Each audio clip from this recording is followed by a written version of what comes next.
voilà jërëjëf mbokk yi maa ngi leen ko doon wax ñu ngi am ci ligne bi ak suñu mbokk waa consulting SMS consulting li may def rek mooy jël lenge yi jox ko président Jacob bien sûr xam naa ne ay remerciement lay nekk ndax mbir mi amoon na solo lool mu ànd ci ay gan yoo xam ne ni ñoom la bokkaloon liggéey bi kon nag président Jacob lenge yaa ngoog bisimilah. salaamaaleykum El Hadj. maa ngi lay nuyu bu baax. lay fay baax a baax. di lay sant di lay gërëm si opportunité bi nga ñu may ñu mën a ñëwaat fii jokkoog ñëpp ñu lay déglu si Sénégal si Amérique si àddina bi yëpp sax laa war a wax. di déglu rajo Sud Afrique. merci. di balaa may présenté gan yi li may njëkk def mooy xew-xew bi am solo bi nga xamee si li jëm. suba incha allah moom mooy. màggalu xaadimu rasul bi nga xam ne képp kuy jullit ci àddina waxuma sax Sénégal waaye képp kuy jullit ci àddina dafa nekk événement bu mag di ndokkeel jullit yëpp di ndokkeel suñu mbokk suñu xarit yi nga xam ne ñu bokkal diine islam waaye bokkal ñoom li nga xam ne moom mooy xaadimu rasul bokk ak ñoom li nga xam mooy màggal bi di ñaan yàlla lépp luñ fa ñaan lépp luñ fa zikkar bépp xasida buñ fa yëkkati suñu boroom nangu ko suñu boroom tas biir yi baax lépp lu baax ci àddina daal suñu boroom tas ko ci barke suñu sang bu tedd Muhammad sallallahu alayhi wa sallam waaye itam ci barke Cheikh Ahmadou Bamba Xaadimu Rasul bi nga xam ne moom la ñu màggal donc daal foofu laa bëggoon tàmbale di aussi wax ni ñu ngi ànd ak tey jii si waxtaan bi sunu xarit Lamine Sall bi nga xam ne moom dootu ñu ko présenté ci mu def liggéey bu am solo si liggéey si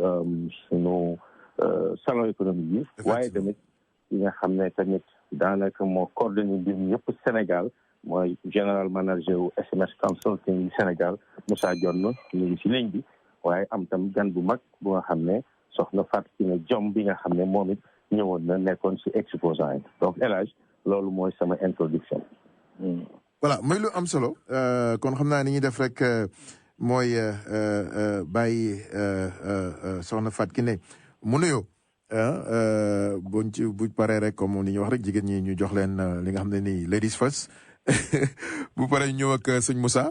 après ñëw ak sama xaritu bopp suñu grand. Sàlleen bi xam naa ne moom bernde yi kontaan na ci lool kon nag dañuy def noonu rek on a 10 minutes kon soxna Fatou bisimilah soxna Fatou Kiné. asalaamaaleykum wa rahmatulah. waaleykum salaam. wa barakatu. maa ngi lay nuyu El Hadj. maa ngi lay fay baax a baax. di leen jaajëfal. merci. di leen ndokkeel ci suñu màggal gi. di ñaan yëpp lu ñu fi ñaan yal na ko yàlla nangu ci barke Xaadimu Rasuul. amiin yaa rabbal suñu wasila. amiin yaa rabbal di nuyu Jacob di ko jaajëfal ci opportunité bi mu ñu may ci premier salon économique du Sénégal à New York ba ñu ñëw ci fas yéene dajeek suñu mbokk yi sénégalais diaspora indil leen nag ay terrain ak ay kër ak ay tool di ñaan yàlla nag mu yombal daje beeg gise bi amiin ba ñëpp am ci amiin yaa rabbal aalamiin encore une fois maa ngi nuyu ñëpp di sant ñëpp di leen wax ne képp koo xam ne nag bëgg na ci maa ngi fi ba le premier fu ma demee sama njaatige soxna Khady Gueye mu sëñ Abdou Khadre ku ko woo dina la wax mu ngi ci 917 385 21 20 yéen a ngi wax yéen 917 waaw 385 21 20 di jaajëfal ñëpp di ñaan yàlla bu déwénee ñu ñëwaat defaat salon bi indiwaat yeneen opportunité lépp lu ngeen bëgg mooy suñu itte jërëjëf.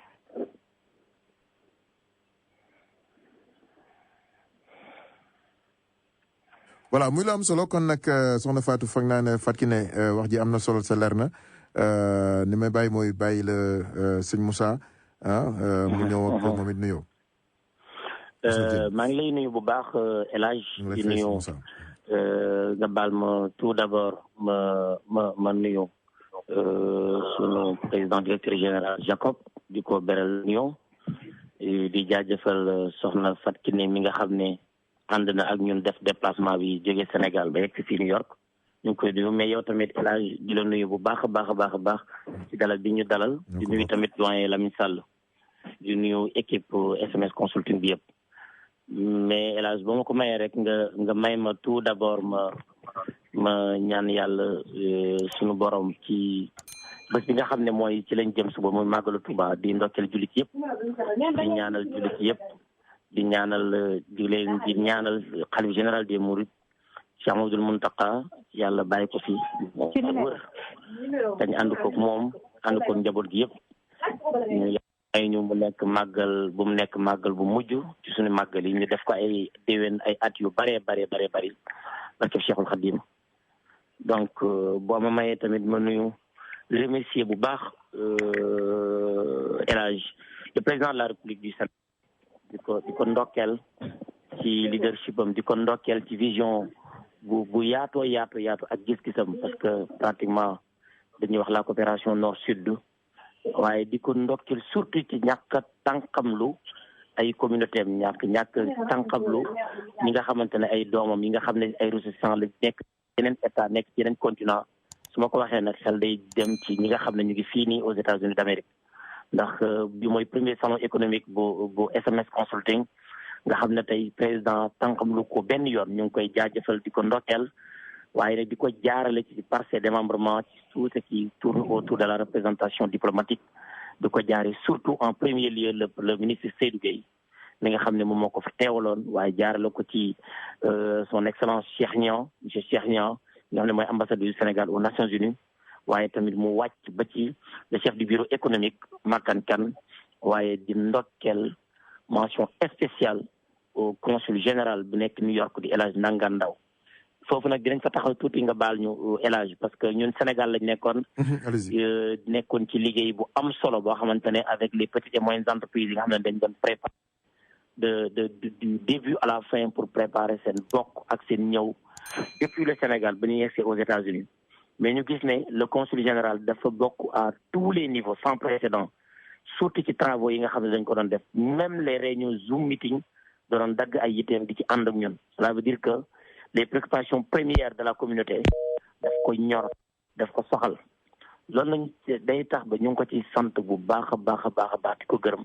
waaye di gërëm bu baax ñi nga xam ne bàyyi nañ seen yitte seen temps parce que biñ nekkee Madison J8 gis nañ ne da doon taw mais sénégalais yi ñëw nañ sénégalais yi uy si nañ xam nañ ne seen yëf la xam nañ ne c'est le made in Sénégal in New York moi je pense que ne approche boobu nga xam ne ak vision ak boobu nga xam ne ak regard boo nga xam ne am nañ ko ci salon bi approprier ko loolu moo ci gën a intéressant parce que au-delà même de l'aspect économique dafa am beneen aspect beneen approche bu muy jël beneen tournure mooy côté réew côté askan côté communauté donc dafay am beneen enjeu mu mel ni ubbi nañ benn brèche boo xamante ne xam naa ne xam nañ ci ñu tàmbalee mais jàpp naa ne xamuñ kañ lay yem ak kañ lay jeex et que loolu nag ñun dañ koy delloo le leadership de notre PDG muy Jacob Coulibaly et que je pense que je parle sous le contrôle de toute la communauté sénégalaise bi nekk xam nañ li may wax parce que ñoom ay témoins oculaires lañ par rapport à sa vision sociale par rapport ak li nga xam ne moom lay def parce que nit moom mën ngaa luye ay chaise mais pour nga fexe li yëkkati nit ñi jóg loolu nit lay doon loolu jikko lay doon loolu démarche lay doon et que du nekk loo xamante ne daar la mais looy togg ay at luy nekk ci yow la gëm-gëm lay doon ba bañ yegsi nga xam ne loolu mënuñu woon bañ a daaneel te santuñ ko gërëm ko parce que buñ déplacé au Sénégal avec toutes les entreprises ñi fa déplacé wu loolu nag may profité di nuyu ñëpp ñu jógee Sénégal nga xam ne ay chefs d'entreprise surtout jeunes yi donc nga xam ne par rapport dafay nekk en phase par rapport à la vision du président de la République nga xam ne dafa jël Moussa tu nous permets juste ñu dem en pub et puis bu ñu ñëwaatee xam naa on va grignoter beneen 5 minutes avant ñu ñëw waa Fongat. Très bien. Voilà donc mbokk yi ngeen téye ligne bi rek après ñu dellusiwaat ak waa SMS Consulting di gërëm bu baax a baax président Jacob ànd ceeg suñu grand Lamine Sall muy lu am solo. voilà donc ba tey ñu ñëwaat ak sëñ Moussa bisimilah. waaw El Hadj xam naa damay daaneel ndax xam naa soxna Kiné mi ngi ci ligne bi doyen Lamine Sall mi ngi ci ligne bi ak Jacob. waaye jàpp naa ne lépp luñ ci waroon wax rek wax nañ ko mais jaajëfal bi yëpp dañ koy jaajëfal tamit équipe SMS consulting bi nga xam ne fekk nañ leen fii au niveau des États-Unis ñu def fi liggéey bu am solo donc ñooñu laa bëggoon daanelee di ci tudd soxna Fatou Ndiaye soxna Aminata Diop Mariane Seck donc waaye lépp ci ndi lu doyen Lamine Sall ak ñoom tonton Lax bi donc fàttewuma kenn j'espère bien que ñëpp maa ngi leen nuyu di leen sant di leen gërëm et puis mention spéciale yow tamit El Hadj ci liggéey bu rafet bi nga xam ne def nga ko ndax lépp fekk nañu Sénégal te jàpp naa ne ànd nañ ko ak yow surtout par rapport à la promotion ak liggéey bu rafet boobu. Merci beaucoup El Hadj. jërëjëf Moussa kon li ñuy def rek mooy ñëw ak sama xaritu bopp grand Lamine Sall nga xam ne nii suba moom berne yi moom daanaka Salen yee ko moom. ci màggal bi yëpp ngi ci benn suba yi. waaw loolu nag moom dëgg la wax dëgg yàlla xam nga nag bu ñuy wax màggal moom dëgg nga wax mooy loolu berne yi da ci am solo. waaw jërëjëf El Hadj jërëjëf ci invitation bi et puis maa ngi ziar sama mbokk murid yëpp di leen ndokkeel ci bis bi nga xam ne bisu jullit yëpp la bisu Sénégal muy bisu suñu maam Cheikh Amadou Bamba yàlla def ñu koy fêté ay at yu bari. amiin amiin kenn bañ ko wute mu ànd ak ngërëmal borom bés bi ak ngërëmal suñu borom. donc vraiment maa ngi am mbégte lool comme at bu nekk di fêté ak comme Sénégal yëpp di fêté suñu bis bi nga xam ne ñun ñëpp ñoo ko bokk macha allah. waa di ñëw rek ci salon économique bi nga xam ne organisé woon nañ ko les 22 et 23 di commencer par yow parce que yaa ñu dalal di la remercier ci sa taxawaay gis nañ ko rafetlu nañ ko bu baax a baax di nuyu ñu nekk ci ligne bi ak man muy Chouaïbou Coulibaly qui est le promoteur de ce salon di ko féliciter di ñaan yàlla mu nekk salon bi nga xam ne at bu nekk incha allah lañ ko organiser fii ci New York. di nuyu soxna Fatou Diom bu ñëwoon exposé aussi ñu rafetlu participation bu baax a baax di féliciter Moussa yi nga xam ne moo nekk c'est l'administrateur général de SMS Consulting mu nekk Sénégal def liggéey bu am solo moom ñoo ngi koy féliciter di féliciter vraiment toute l'équipe de SMS Consulting ñu ràññee ci Fatou Ndiaye Mariane Seck Aminata Diop Laxbib Ndiaye Alioune Dieng Baye Thierno Ndaw Bàcci Dia Soxna Khady Gueye Madame Gaye bu nekk chambre de commerce bu Dakar donc vraiment ñu ci jàpp ñëpp di aussi féliciter Omar Diaw Seck ci prestation bu mu def bi démb ak sa troupe l'ensemble instrumental de l'Afrique de l'Ouest ñu def prestation bu am solo ñu leen di féliciter di leen remercier ci vraiment liggéey bu ñu def donc di remercier tous ceux qui ont participé ci événement boobu suñu invité yi ñu ñëwoon Sénégal yi ñëwoon ñu bëggoon ñëw parce que dafa doon taw aussi ñu bari amoon nañu yéene pour ñëw mais ak taw beeg yooyu et cetera donc ñoo ngi remercier ñëpp di en tout cas di leen assurer ne am nañu détermination pour at nekk ci période bi mois de septembre bi période de session Nations Unies ñu organiser salon économique pour faire la promotion du Made in Sénégal et même peut-être au-delà du Made in Africa. Donc c'est ça un peu l'ambition, c'est ça un peu la vision. Et que vraiment, comme je disais à Chouaïb, pour un coup d'essai, c'était un coup de maître. Oui. En tout cas, le résultat, c'est ami djegina sur expectation. Donc vraiment, amna yakar bu wax né édition yi di ñëw dana nekk lu rëy lu am solo donc vraiment El Hadj loolu laa bëggoon wax ci en tout cas ñaan yàlla que ñu organiser waat salon bu mel ni déwén te kenn bañ ko wute amiin yaa rabbal mu nekk lu gën a rëy lu gën a yaañ en tout cas pour suñu réew. Je crois que Moussa ñëw wax na remercier nos autorités donc soxla lu ma ci dellu si waat à travers le président de la République, le ministre Seydou Gueye qui est venu présider la cérémonie d'ouverture, les ambassadeurs, Cheikh Niang, le consul général, El Hadj Langandaw, le chargé du bureau économique de l'ambassade à Washington, etc. Vraiment ñoom ñëpp ñu def am taxawaay bu rafet ñoo leen di remercier di leen ñaanal yàlla et puis vraiment suñu xol sedd na. Merci beaucoup. kon li may def rek mooy damay bàyyi président mu tëj président Jacob kon nag bismillah. Voilà, je crois que gars ñi wax na lépp comme répétition day baax rek ñu gërëm la yow parce que ñu fàtte wax ni yow si sponsor yi nga bokkoon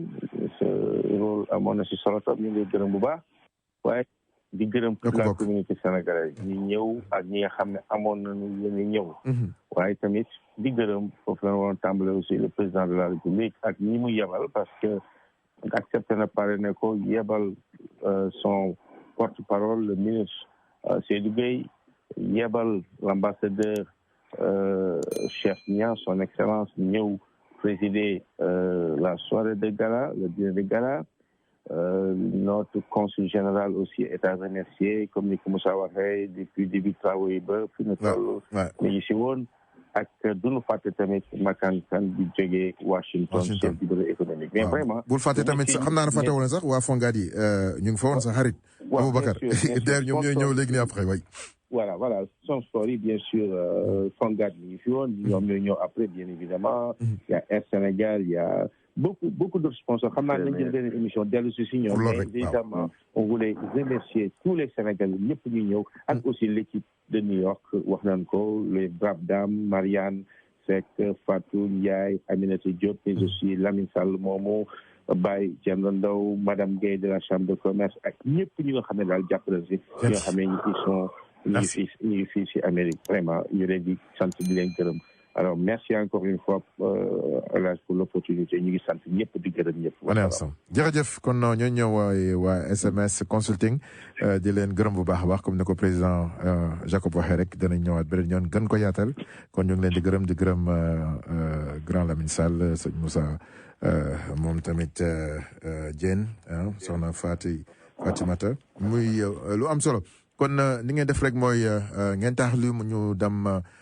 fay benn bil rek dellusiwaat ak waa Fongad